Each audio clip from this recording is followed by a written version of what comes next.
On est là aujourd'hui pour discuter de ces fameux animaux éponges qui pompent nos émotions. Alors avant que j'aille plus loin, je répète encore une fois que tout ce que je vais vous raconter, c'est pas forcément la vérité absolue, c'est uniquement la mienne. Cette vérité, elle est basée sur mes enseignements, sur ce que j'ai reçu dans mon expérience, dans mon vécu. Et je ne vous demande pas de me croire sur parole, vraiment. Parce que pour moi, il y a autant de vérité que d'êtres humains sur Terre. Donc prenez uniquement si ça vous parle. Et si quelque chose vous dérange, ne vous plaît pas ou ne résonne pas avec vous, ben, laissez ça simplement de côté. Le plus important, c'est de croire à votre vérité. Et puis si vous avez un doute, le mieux, c'est d'expérimenter par vous-même. Le seul moyen qu'on a vraiment pour savoir si une vérité est bonne pour nous, c'est vraiment de l'expérimenter et c'est là qu'on voit si elle peut devenir la nôtre ou pas. Dans le monde des énergies, finalement, il n'y a franchement personne qui détient la vérité absolue et on ne saura jamais tout, et heureusement quelque part, parce que le jour où on saura tout, à mon avis, on sera plus sur Terre. Alors profitons de notre ignorance en vivant nos expériences sur Terre. Donc, nos animaux sont là, à nos côtés, pour les bons et les moins bons moments. Je voulais aujourd'hui parler avec vous de cette histoire d'éponge parce que c'est important. Et si je fais le direct que maintenant, c'est parce que j'ai donné 2 conférences cette année à Terre Animale et à Romans et je ne voulais pas spoiler les salons, donc j'ai attendu d'avoir terminé ces salons. On dit que nos animaux sont des éponges et qu'ils sont capables de ressentir et de vivre à travers nos propres émotions. Alors je sais que pour certaines personnes, ça peut sembler étrange ou même surprenant, mais de mon côté, franchement, c'est mon quotidien, quoi. Dans mon activité, tous les jours, je rencontre ce genre de choses. Et puis c'est vrai que je suis moi-même toujours surprise quand les gardiens n'en reviennent pas, en fait, que leurs animaux puissent ressentir leurs émotions, puissent comprendre ce qu'ils vivent autour d'eux dans le foyer. Alors bien sûr, un animal ressent les choses. Et puis oui, il est tout à fait capable de ressentir aussi ses propres émotions, mais bien évidemment aussi les nôtres. Parce qu'au travers de nos émotions, on a des attitudes, on a une énergie qui change. Donc forcément, pour eux, ben, ça se remarque. Alors qu'est-ce qui se passe quand nous, on ne va pas super bien? Ben, qu'est-ce qui se passe dans ces périodes de vie qui sont peut-être plus compliquées, plus difficiles? Quelles sont les conséquences de ce que nous vivons sur nos animaux? Une éponge, on est d'accord que le but c'est de pomper. Alors si on prend une vraie éponge, imaginez votre petite éponge là que vous avez à côté de l'évier de la cuisine, quand vous commencez à éponger, n'est-ce pas, comme dirait Godefroy de Montmirail, quand vous espongez de l'eau, au début on ne voit rien sur cette éponge, mais au bout d'un moment, quand l'éponge commence à vraiment pomper beaucoup de choses et qu'elle s'est remplie de tout ce qu'elle pouvait, ben, elle devient pleine d'eau et elle va finir par rendre de l'eau. Et c'est exactement ce qui se passe avec les animaux. Les animaux sont aussi parfois en décalage avec ce qu'on vit, parce qu'ils vont pomper, pomper, pomper pendant un certain temps, puis tout d'un coup ils rendent leur eau, si on veut bien, pour faire l'image de l'éponge, mais bien après les premières émotions qu'ils ont pompées. Donc on va dire ce symptôme de l'éponge, c'est pas forcément visible tout de suite, mais quand l'éponge est pleine, eh ben, ça déborde. Et nos animaux, c'est pareil. Quand la coupe est pleine, quand leur petite poubelle à émotion est pleine, ça va commencer à déborder. Et puis, ben, les animaux peuvent très bien vous le montrer dans certains comportements. J'en cite quelques-uns, les pipis et les besoins de dents, par exemple. Des animaux qui ne peuvent plus rester seuls sans stresser, des animaux qui ne veulent plus sortir, des animaux qui tout d'un coup deviennent peureux ou agressifs sans raison apparente, des animaux qui peuvent devenir distants alors qu'ils étaient très câlins, très pot de colle, ou inversement, qui deviennent presque des antisociales. Donc j'en passe. Il y a plein de manières pour un animal de vous montrer au travers de son comportement en fait que quelque chose ne va pas. Et dans mes comptes rendus, après un soin ou après une communication, quand j'appelle le gardien de l'animal en fait pour lui expliquer ce que j'ai ressenti, ce que j'ai mis en lumière, ce que j'ai pu harmoniser, je lui explique que l'animal a manifesté tel ou tel comportement parce qu'il prend sur lui des émotions de son gardien. J'ai souvent la même réflexion quand même. Souvent on me dit «Oh non, le pauvre, je veux pas qu'il prenne mes émotions, il faut lui dire qu'il fasse pas ça, dites-lui d'arrêter, c'est pas son rôle.» Comment vous dire? Moi j'ai un problème là parce que je peux pas leur dire d'arrêter, je peux pas non plus leur dire que c'est pas leur rôle. Il n'y a pas de bouton stop parce que finalement oui, c'est leur rôle. Vos animaux vous ont choisi, ça c'est clair, ils ont décidé de venir vivre cette vie à vos côtés et pas avec quelqu'un d'autre.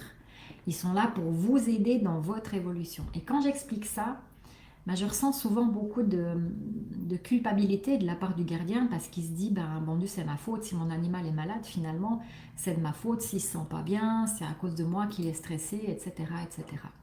C'est un réflexe normal. Mais en fait, si je vous disais que c'est pas empoigner le problème du bon côté que de réagir comme ça, et que ça va en aucun cas aider votre animal à aller mieux. Donc la culpabilité n'est absolument pas la bonne solution. J'ai longtemps réfléchi comment faire comprendre ça aux gens d'une manière imagée, parce que j'aime bien les images. Moi, étant à l'école, j'aimais qu'on me fasse des images pour que je puisse comprendre. Et j'ai trouvé une image. Donc je vais essayer de vous raconter une histoire humaine pour tenter de vous faire comprendre ce qui se passe en fait quand on est en train de culpabiliser. Alors, on va imaginer que vous avez envie d'offrir un bouquet de roses à une personne que vous aimez profondément. Peu importe qui c'est, hein. Mais essayez dans votre tête maintenant de réfléchir à quelqu'un que vous aimez profondément et à qui vous auriez vraiment envie de faire plaisir et d'offrir un bouquet de roses. Vous l'avez? C'est bon? Ok. Donc vous êtes motivé à offrir ce plus beau bouquet de roses, puis vous vous dites non, je ne vais pas l'acheter chez le fleuriste, il y a une roseraie un peu plus loin, un self-service où on peut aller les cueillir nous-mêmes. Je vais prendre la peine d'aller moi-même cueillir ce bouquet et chercher les plus belles roses qu'il y aura dans cette roseraie. Donc vous y allez, vraiment le baume au cœur, plein de motivation, plein d'amour pour cette personne. Et puis vous commencez à avancer un peu dans toutes ces roses. Alors certaines piquent, d'autres pas, mais la plupart piquent. Et puis vous en repérez vraiment des belles tout au fond de la roseraie. Puis pour y aller, là, il faut un petit peu, vous voyez comment écarter un petit peu tout ça. Et puis pendant cette opération-là, vous êtes un petit peu griffé les mains, on va dire, un peu beaucoup. Mais vous avez réussi à attraper les plus belles roses, celles qui sentaient le meilleur, celles qui avaient la plus belle forme, la plus belle couleur. Alors, pour vous, les petits trucs là sur les mains, momentanément, on s'en fiche, hein, parce que nous, dans notre tête, on veut faire plaisir. On est vraiment dans cette réjouissance du cœur. Je vais offrir ce beau bouquet. La personne, elle va s'illuminer quand elle va le recevoir. Et puis, en fait, vous allez vraiment vous focaliser là-dessus. Donc, une fois que vous partez de la roseraie, vous mettez vos fleurs, vous nettoyez un petit peu les mains, mais parfois les griffes elles se voient. Vous faites un beau bouquet, etc. Vous l'emballez et puis vous allez vous diriger vers cette personne. Et une fois arrivé devant la porte de la personne, vous allez commencer peut-être dans votre tête à vous imaginer soit une petite phrase ou en tout cas de lui dire à quel point vous l'aimez et que ce bouquet de roses c'est pour lui témoigner tout votre amour. Alors vous êtes vraiment fier, très heureux, et puis vous sonnez, ding dong, et puis là la porte s'ouvre, et qu'est-ce qui se passe? Qu'est-ce qui se passe? Eh bien en fait la personne ouvre, vous voit, vous avez un monstre smile pepsodent comme on dit, et puis vous lui tendez votre superbe bouquet, et là elle voit pas le bouquet, elle voit vos mains. Et là, qu'est-ce qui se passe? Mais qu'est-ce que t'as fait? Mon Dieu, quelle horreur! Mais viens vite à la cuisine. Elle vous prend le bouquet, elle le balance sur le bord de la cuisine, elle prend vos mains, elle commence à sortir sa trousse de secours, elle commence à nettoyer, à mettre du désinfectant, des sparadraps, etc. Ok, super. Comment vous vous sentez à ce moment-là? Vous êtes en train de vous faire soigner les mains, bon ok, très bien. Vous voyez votre bouquet de roses qui n'a même pas été déballé, qui a été jeté sans qu'elle prenne la peine de le regarder dans l'évier. Mais comment vous vous sentez en fait? Comment vous êtes à ce moment-là? C'est peut-être pas très cool. En fait, peut-être que vous vous dites, tout ça pour rien quoi. Finalement, elle n'a même pas vu la beauté de mon bouquet. Elle a surtout même pas vu la peine que je me suis donnée par amour pour elle pour lui faire plaisir. Moi, en fait, je voulais vraiment lui faire plaisir, mais on s'en fout de mes égratignures sur les mains. Je suis tellement frustrée, quoi. Elle n'a même pas vu mon cadeau à sa juste valeur, quoi. Est-ce que vous vous sentez comme ça? Est-ce que vous arrivez à visualiser cette image-là? Et pourquoi je vous raconte cette histoire? À votre avis? Parce qu'avec vos animaux, c'est exactement la même chose. Et écoutez bien, j'aimerais vraiment, vraiment que vous compreniez ça. Quand vous avez, vous, en tant qu'humain, décidé d'aller cueillir ces roses, vous saviez qu'il y avait un risque de vous égratigner les mains. Vous saviez aussi qu'il pouvait y avoir des épines, que toutes les belles roses n'allaient pas être toutes douces. mais vous avez vraiment fait ce bouquet avec tout votre cœur et tout votre amour. Et en arrivant dans vos vies, qu'est-ce que vous croyez?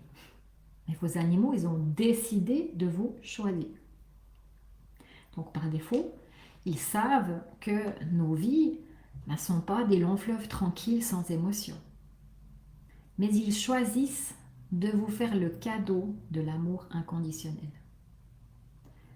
Alors si vous culpabilisez parce que vos animaux vous aident à traverser certaines périodes difficiles en prenant sur eux, eh bien vous faites exactement pareil que la personne qui n'a pas vu les fleurs, qui ne voit que les égratignures et qui a jeté le cadeau à la poubelle. Les animaux peuvent se sentir hyper frustrés quand vous culpabilisez. Ils n'aiment pas que vous fassiez ça quand ils prennent vos mots parce qu'en fait, ils ont choisi. Donc, ils sont venus à vos côtés pour ça. Alors, nous les humains, on a un sacré job à faire de ce côté-là. On doit faire le travail nécessaire pour accepter leur cadeau, accepter leur bouquet de roses. C'est un peu ça. Parce que nos animaux, ils sont une aide super précieuse à nos côtés. Nos animaux, ils sont là pour nous aider à évoluer, à transformer les choses. Ils sont souvent là pour nous mettre sur des pistes, nous mettre sur la voie, en tout cas pour nous montrer le chemin. Vous ne pouvez pas isoler votre animal dans une bulle pour qu'il ne vive pas au plus vos émotions. Parfois, on me dit, mais le pauvre, il n'a pas à faire ça, mais vous ne pouvez pas faire que ça s'arrête ou lui dire qu'il ne doit pas prendre. J'aimerais bien avoir ce pouvoir magique, mais honnêtement, là, je peux pas lui demander une telle chose parce que ce serait, de un, pas vous rendre service à vous parce que c'est leur job, et puis de deux, j'irai à l'encontre de ce que l'animal a décidé, puisque c'est eux qui ont décidé de venir. Je ne peux pas les mettre à l'écart de ce que vous vivez.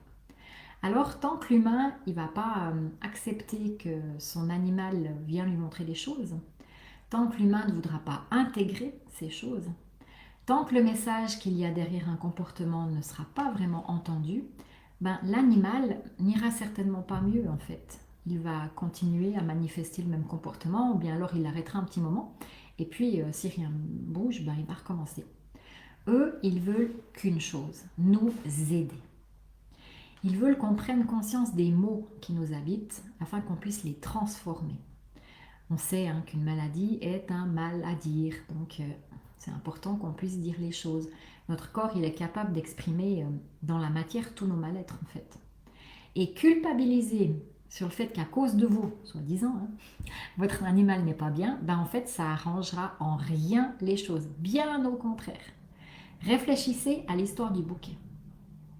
Si vous culpabilisez, c'est comme si vous ne voyez pas le bouquet de roses, que vous ne voyez pas leur cadeau et que vous restez focus sur les mains pleines d'égratignures. Alors, au lieu de culpabiliser, ben, soyons juste reconnaissants pour tout ce que nos animaux font à nos côtés. C'est ça notre rôle. Accepter le cadeau qu'ils nous offrent sans aucune condition. C'est ça l'amour inconditionnel.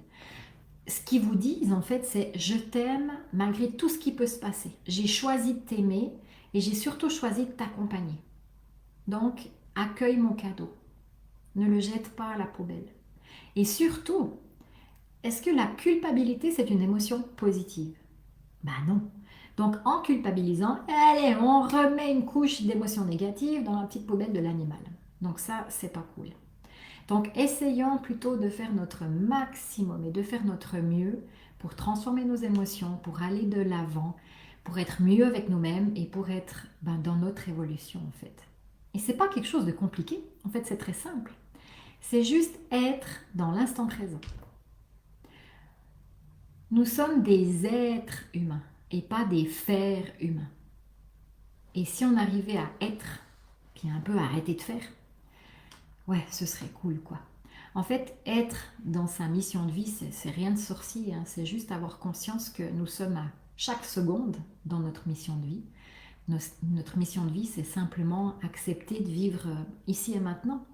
La mission de vie, c'est pas un truc à atteindre, on est en plein dedans tout le temps. Il n'y a pas de mission de vie à atteindre. Des fois, on me demande, mais quelle est ma mission de vie? Je réponds, vivre. Rien. Je pense que la plus grande mission de vie qu'on a en tant qu'être humain, c'est juste de vivre l'instant présent.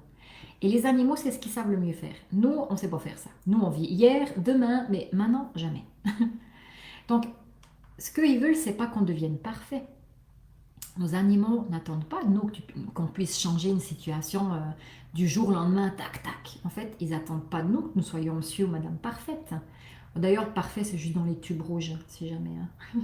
Chez l'humain, ça n'existe pas, la perfection.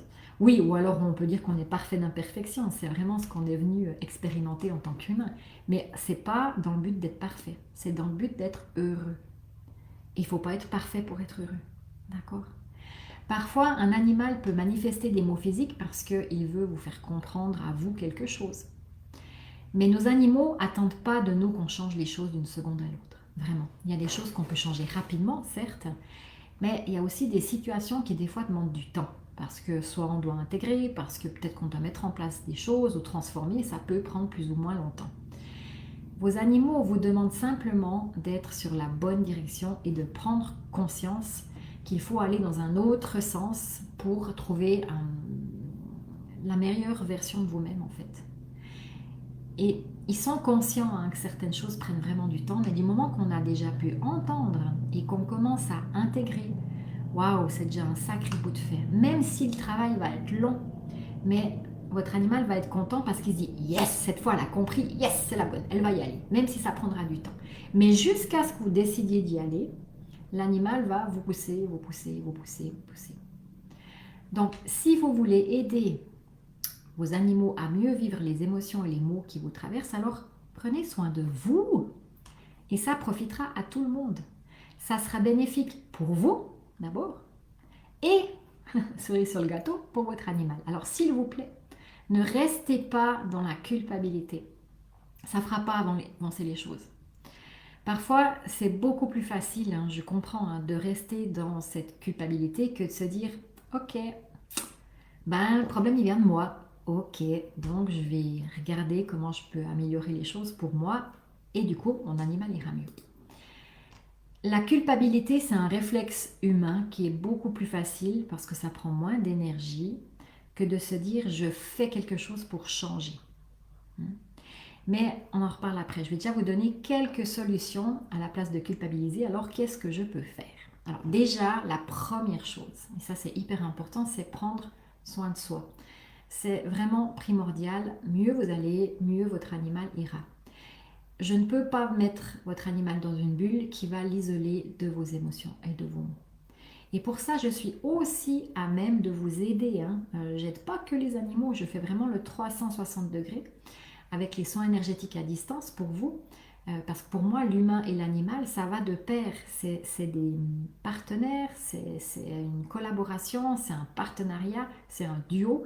Donc, je ne pouvais pas m'imaginer m'occuper des animaux sans m'occuper de l'humain. Parce que l'un, forcément, va avec l'autre. C'est des binômes. J'ai encore jamais eu un hérisson qui est venu frapper à ma porte en me disant coucou, je veux un soin. En général, c'est un humain qui me demande un soin pour son animal. Mais c'est souvent l'humain qui prend rendez-vous pour son animal, ce qui est normal, hein, mais c'est pas ça que je voulais dire. C'est que je constate que c'est souvent beaucoup plus facile pour l'humain de prendre un rendez-vous dans un premier temps pour son animal que pour lui. Pour les gens, c'est plus facile de dire ah, il faut soigner mon animal, oui, oui, mais moi, non, mais d'abord mes animaux. Ça, c'est humain, mais en fait, franchement, je pense qu'il faudrait prendre conscience que c'est bien souvent l'humain qui a d'abord besoin d'un petit coup de pouce. Alors moi, mon job, c'est aussi, au travers des soins qu'on me demande, d'essayer de mettre l'humain sur la piste et d'essayer de lui suggérer de manière douce et voilà, d'amener l'idée qu'il serait peut-être bien aussi de prendre soin de lui. Mais si vous voulez d'abord mettre votre animal en priorité, ok, c'est un choix. Et là, je vais intervenir avec le soin Naï, où je vais travailler sur la manière dont votre animal sera influencé par ce que vous êtes en train de vivre. Je vais en fait comme prendre sa poubelle à émotions qui s'est remplie et hop, je vais vider cette petite poubelle. J'ai créé ce soin suite à une frustration durant mes communications animales parce que je ressentais que ça ne suffisait pas, qu'il manquait quelque chose. Et avec le soin naïf, vraiment, je les aide à aller digérer les choses, à évacuer plus vite ce qu'ils ont pris de vous. Et ce sont surtout les choses qui ne lui appartiennent pas, mais qu'il a choisi de prendre pour vous soulager. Donc le soin naïf est vraiment ciblé sur l'animal en premier et vraiment aussi sur leurs émotions. D'ailleurs, naïf, ça veut dire guérison des émotions. Donc c'est un soin qui se fait complètement à distance sur la base d'une photo et vous recevez ensuite un téléphone, je vous appelle quand je suis encore en connexion avec l'animal en direct et je vous explique ce que j'ai travaillé, ce qui a été équilibré, ce que j'ai mis en lumière. J'enregistre aussi notre entretien pour que vous puissiez après réécouter, donc je vous l'envoie par mail. Je trouve important d'enregistrer parce que lors du compte-rendu, il y a souvent énormément d'informations et on ne capte pas tout. Et c'est surtout des fois à la réécoute qu'on commence à comprendre que les émotions que j'ai travaillées chez l'animal sont parfaitement en lien avec ce que l'humain vit chez lui. Et parfois, il faut un petit laps de temps pour que la pièce de Katsu tombe, mais quand ça tombe, eh ben, c'est bingo. Donc, d'abord, on prend soin de soi. Ensuite, on peut prendre soin de l'animal, ou en premier, mais il ne faudra pas oublier de prendre soin de soi, ça c'est clair. Et j'ai encore une autre solution, c'est le soin Omani, où là je vais travailler sur les deux, sur l'humain et son gardien. Omani, c'est la contraction en fait de humain-animal. Et dans ce soin duo, je vais aider surtout l'humain à mieux comprendre ce lien qui le relie à son animal. C'est vraiment un soin collaboratif où je vais inviter l'animal à m'accompagner durant le soin pour qu'il me montre pourquoi il est là avec son gardien, qu'est-ce qu'il aime mieux lui montrer, quelles choses sont en résonance. Et ce soin amène vraiment une meilleure compréhension des mémoires qui se jouent entre les deux et des liens qui les unissent en fait. C'est assez génial de voir comment ça peut résonner. Mais ce n'est pas quelque chose que je propose en premier parce qu'avant ça, il est important que chacun des deux, donc l'animal comme l'humain, ait vidé leur petite poubelle. Sinon, il y a trop de choses qui se mélangent et on n'arrive pas vraiment à ressentir ou à ressortir vraiment on va dire l'essence de ce lien qui les unit. L'animal, il peut aussi être dans votre vie, par exemple, pour déjouer certaines mémoires chez vous. Et il va tout faire en fait pour venir chatouiller toutes ces petites zones d'ombre pour les réveiller jusqu'à ce que vous en preniez conscience afin de pouvoir faire le travail pour les libérer. Je donne un exemple. Ça peut être un animal qui est tout le temps en train de rechercher l'attention et ça peut être fatigant à la longue, ce que je comprends. Mais peut-être qu'il vient aussi titiller chez vous une part de vous qui recherchait toujours la reconnaissance quand vous étiez enfant parce que vous aviez l'impression de manquer de reconnaissance et que ce manque de reconnaissance n'est pas encore guéri.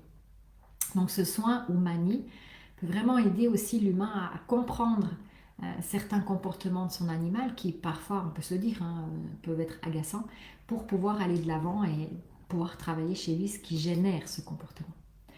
Parfois, l'animal vient aussi nous montrer comment simplement on est dans notre vie, quoi, ou comment notre vie, elle est. Et des fois, c'est dur de se dire waouh, ah ouais, j'en suis là dans ma vie. Ah, effectivement, c'est pas très cool. Mais en fait, on a toujours le choix. On a toujours le choix de subir, de rester passif, d'encaisser, de fuir ou d'agir pour changer quelque chose. On a toujours différentes possibilités face à quelque chose qui nous impacte. C'est comme si je prends un chien devant quelque chose qui lui fait peur, il a aussi plusieurs possibilités. Il peut soit rester pétrifié, stoïque, il peut fuir, il peut attaquer.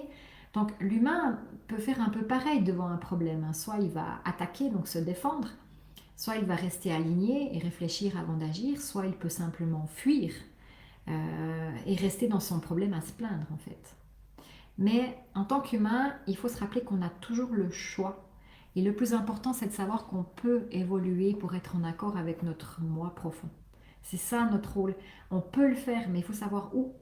Et nos animaux, ils viennent vraiment nous montrer, écoute, regarde là, tu pourrais aller faire un petit réglage, et puis pof, tu vas évoluer, et ça va être vachement mieux pour toi en fait. Je constate que l'humain va vraiment toujours plus facilement me demander de l'aide pour son animal en premier. On prend souvent davantage soin des autres que de nous-mêmes. Je ne sais pas d'où ça vient, si ça vient de l'éducation, qu'on a peur d'être égoïste, mais l'égoïsme, pour moi, c'est pas ça. Prendre soin de soi, c'est pas être égoïste. C'est une nécessité première, c'est un besoin. Alors, plutôt que de vider sans arrêt la poubelle de l'animal, c'est peut-être aussi intéressant quand même de vider la nôtre. Donc, c'est pour ça que je propose les soins de l'âme à distance ou le soin animal totem, donc tout se fait à distance, qui va pouvoir vous aider aussi. Mais avant tout, c'est vraiment primordial que vous arrêtiez de vous autoflageller, quoi, et que vous agissiez pour aller mieux. Le changement dépendra de votre prise de conscience. Tant que vous serez dans cette fameuse culpabilité, ça ne fera pas avancer les choses.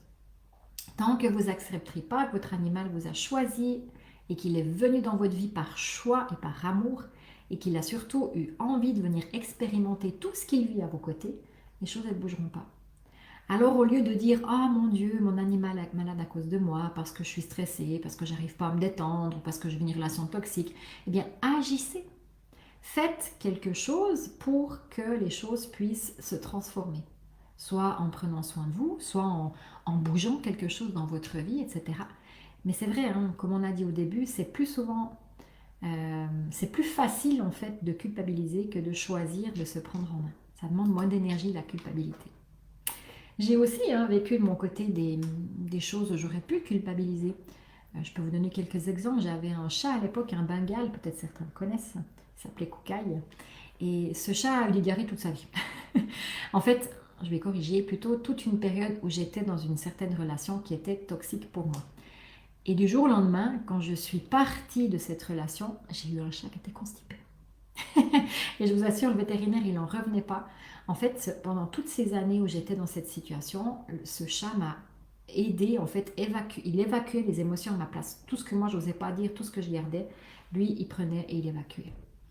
Quand ce chat est décédé, il m'a montré en com qu'il avait comme des nodules dans la gorge, des choses comme ça, en me disant d'aller contrôler la mienne. Et j'ai découvert en fait que j'avais un problème de thyroïde, mais je ne le savais pas. Donc encore une fois, j'aurais pu me culpabiliser, me dire oh mon Dieu, mais c'est à cause de moi que ce chat a eu ça. Alors il n'est pas mort de ça, hein, il est mort d'un accident de voiture. J'aurais pu, mais ça n'aurait pas changé les choses en fait. Alors j'ai plutôt été dans la reconnaissance de me dire mais waouh, ce chat il est venu m'accompagner pour me montrer que c'était pas bon pour moi. Il a tout fait pour me protéger de tout ça et je peux que lui dire merci quoi. Et si je me culpabilise, ben rappelez-vous, c'est comme si j'annule toute la valeur de son cadeau. C'est comme si je ne vois que les égratignures sur les mains de la personne qui m'a offert le bouquet. Personne n'est parfait. Ça, il faut que vous le compreniez. De mon côté, j'ai beau être thérapeute, hein, mais oulala, je suis loin d'être parfaite. Hein. Et puis j'évolue en permanence. Non pas dans le but de le devenir, hein, je ne veux pas venir parfaite, mais dans le but d'être juste alignée et de vivre mon évolution dans l'instant présent et de donner toujours cette meilleure version de moi-même en fait. Donc peu importe ce que votre animal manifeste, essayez de ne pas rentrer dans cette fameuse culpabilité, mais agissez pour changer les choses et mettez toute votre énergie à faire en sorte d'être sur ce chemin qui va vous permettre d'évoluer vers le meilleur de vous-même. Toute la vie, on évolue. Le plus important, vraiment, je répète, c'est pas d'être parfait. Le plus important, c'est d'être aligné à chacun de nos pas, d'être en accord avec soi-même et de toujours faire de notre mieux. Vous direz, c'est bateau ce que je vous dis. Mais ouais, des fois, c'est tellement simple que c'est tellement bon. Donc, ne soyez pas si dur avec vous. Acceptez-vous comme vous êtes, acceptez ce que vous vivez, mais n'oubliez jamais de prendre soin de vous. Vous devez toujours être votre priorité dans la vie. Ce n'est pas les autres qui sont les priorités. Et je rappelle que ce n'est pas être égoïste que de penser à soi. Ça, c'est vraiment une fausse idée qui vient de l'éducation. Les autres d'abord. Oui, pour certaines choses, mais pas pour tout. Vraiment. Quelques exemples que je peux vous donner dans les séances que je rencontre avec mes patients. J'ai eu le cas d'un chien qui se léchait à en perdre vraiment tous ses poils et qui, par ce comportement-là, essayait de montrer à sa gardienne que le stress qu'elle était en train de vivre au travail la rongeait de l'intérieur. En fait, ce chien se léchait jusqu'à se faire des plaies de léchage comme des brûlures. Et en fait, sa gardienne, elle, souffrait de brûlures d'estomac, d'ulcères à l'estomac, dû au stress. J'ai un chat aussi qui a manifesté des problèmes de diabète pour rendre attentif une maman que l'une de ses filles avait un problème psychique avec la nourriture. Donc ce chat prenait aussi sur lui tous ces problèmes d'estomac, etc., de stress. J'ai aussi un chat qui a, peut-être qu'elle se reconnaîtra, je cite personne, un chat qui a été jusqu'à faire partout pipi sur le lit de sa gardienne pour lui indiquer qu'il était grand temps pour elle de prendre sa place et d'arrêter de se laisser marcher dessus. Mais elle a été jusqu'à bâcher son lit plutôt que de mettre le chat dehors. Donc elle préférait que le chat pisse sur son lit plutôt que de prendre le chat et le mettre dehors. J'ai des tonnes d'exemples comme ça où je constate que l'animal en fait arrête de manifester le comportement pour lequel on m'appelle uniquement quand ce qui avait été dit a pu être entendu et intégré. Pas forcément déjà corrigé ou transformé, mais au moins ça a été entendu et ça a été intégré. Donc maintenant, vous avez des solutions concrètes pour améliorer le bien-être de vos animaux. D'abord, la première chose, arrêtez de culpabiliser et acceptez ce merveilleux cadeau que vos animaux font, c'est l'amour inconditionnel. Ensuite, vous avez la solution de la communication animale. Ça peut aussi vous donner beaucoup de pistes.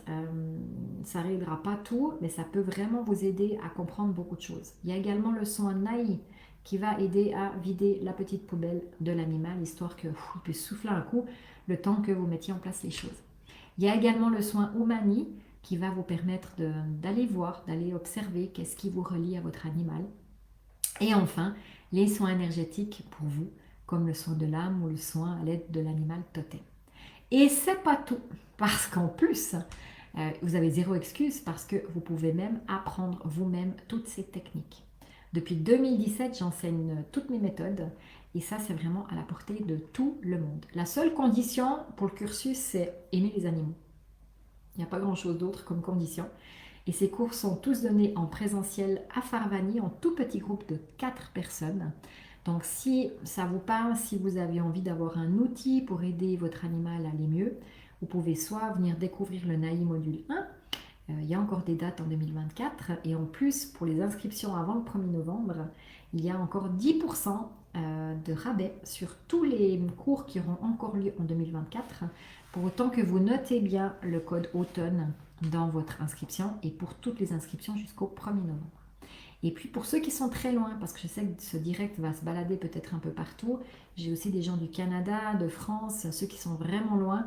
J'ai également mis une méthode en ligne qui s'appelle la méthode Naï simplifiée. Alors comme son nom l'indique, c'est hyper simplifié, mais ça vous donne un outil déjà à vous pour amener du bien-être à vos animaux avant de devoir faire appel à quelqu'un. Bien souvent ça fonctionne. Et puis ça peut vous donner une approche de ce cours et vous faire découvrir la suite du cursus.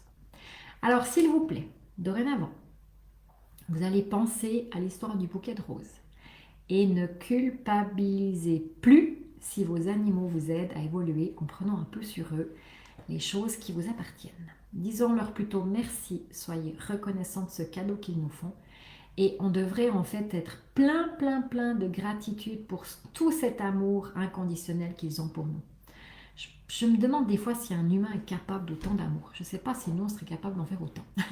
En tout cas, c'est vraiment important de ne plus vous culpabiliser. Parce qu'encore une fois, je le répète, si on se culpabilise, on refuse leur amour, on refuse leur cadeau. Donc c'est comme ouais, si on rejetait en fait ce qu'ils avaient à nous offrir. Donc vos animaux vous ont choisi. Ils sont prêts à tout pour vous. Donc accueillez leurs messages qui sont pleins de pistes d'évolution et qui peuvent vraiment vous mettre sur la bonne voie. Prenez conscience qu'avoir un animal dans sa vie, c'est de l'or en barre. Et vraiment,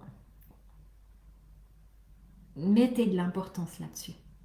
Voilà, c'est tout ce que je voulais vous dire aujourd'hui.